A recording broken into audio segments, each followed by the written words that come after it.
రాష్ట్ర ప్రభుత్వం ప్రజల ఆరోగ్యానికి అత్యున్నత ప్రాధాన్యత ఇస్తున్నదని రాష్ట్ర మంత్రులు ఎన్ఎండి ఫారూక్ మరియు బీసీ జనార్దన్ రెడ్డి పేర్కొన్నారు. గోస్పాడు మండలం యాలూరు గ్రామంలో 5 కోట్లతో నిర్మించిన కమ్యూనిటీ హెల్త్ సెంటర్ను రాష్ట్ర మంత్రులు ఎన్ఎండి ఫారూక్, బీసీ జనార్దన్ రెడ్డి, నంద్యాల ఎంపీ బైరెడ్డి శబరి, జిల్లా కలెక్టర్ రాజకుమారి శుక్రవారం ప్రారంభించారు.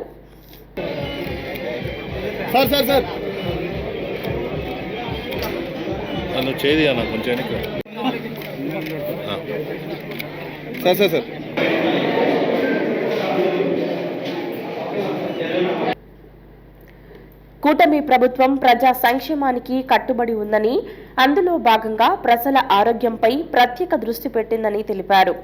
నంద్యాల జిల్లాలో 150 కోట్లతో హెల్త్ క్లినిక్ల నిర్మాణానికి టెండర్లు పిలిచినట్లు పేర్కొన్నారు. ప్రభుత్వ ఆసుపత్రిలో అందిస్తున్న వైద్య సదుపాయాలను ప్రజలు సమర్థవంతంగా వినియోగించుకోవాలని కోరారు. అటువంటిది ఈరోజు 30 పడకల ఆసుపత్రి ఈరోజు కూటమి ప్రభుత్వం వచ్చిన తర్వాత ఈ యొక్క ఓపెనింగ్ లో పాల్గొనడం కూడా సంతోషంగా ఉంది. ఏదైతే కూటమి ప్రభుత్వం ప్రజల ఆరోగ్యం పట్ల వారికి అనేకమైన వసతులు కల్పించాలి, ప్రజల ఆరోగ్యమే బాగుండాలి, పేద ప్రజలందరూ కూడా ఏవైతే ఈ యొక్క గవర్నమెంట్ హాస్పిటల్స్ ఉన్నాయో అక్కడికి తీసుకెళ్ళినప్పుడు అన్ని సదుపాయాలు ఉండాలనేటువంటి ఉద్దేశంతోనే ప్రభుత్వం ఈరోజు ఆ సదుపాయాలన్నీ కూడా కల్పించడం జరిగింది. ఇందాకే డాక్టర్ గారు చెప్పారు ఏమేమి సదుపాయాలు ఉన్నాయి, ఇక్కడ ఇంకా ఏం కావాలి అనేటువంటి ఉద్దేశంతో ఈరోజు ప్రభుత్వం వచ్చిన తర్వాత ముఖ్యంగా ఆరోగ్యం పట్ల కూడా కూటమి ప్రభుత్వం అంతా కూడా ఖచ్చితంగా ప్రజల ఆరోగ్యాన్ని దృష్టిలో పెట్టుకుని వారికి అన్ని సదుపాయాలు కూడా కల్పిస్తా ఉన్నాము.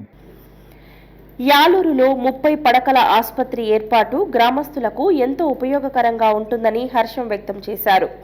ప్రజలు ఆహార నియమాలతో పాటు ఆరోగ్యంపై ప్రత్యేక దృష్టి పెట్టాలని కోరారు. కార్యక్రమంలో పలువురు అధికారులు పాల్గొన్నారు. గ్రామాభివృద్ధి కోసం ఎన్నో కార్యక్రమాలు చేశాం. ఇంకా చేయవలసిన కార్యక్రమాలు ఉన్నాయి.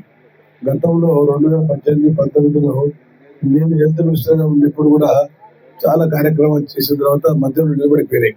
5 సంవత్సరాలు మనం ఇచ్చిన డబ్బు ఎక్కడ కూడా సద్వినియోగం చేయలేదు. అవి ఇచ్చిన డబ్బులు పక్కన పెట్టేసినారు. వారికి కావాల్సిన పనులు వాళ్ళు చేసుకున్నారు కానీ మనకు పరిస్థితి చేయలేకపోయినారు.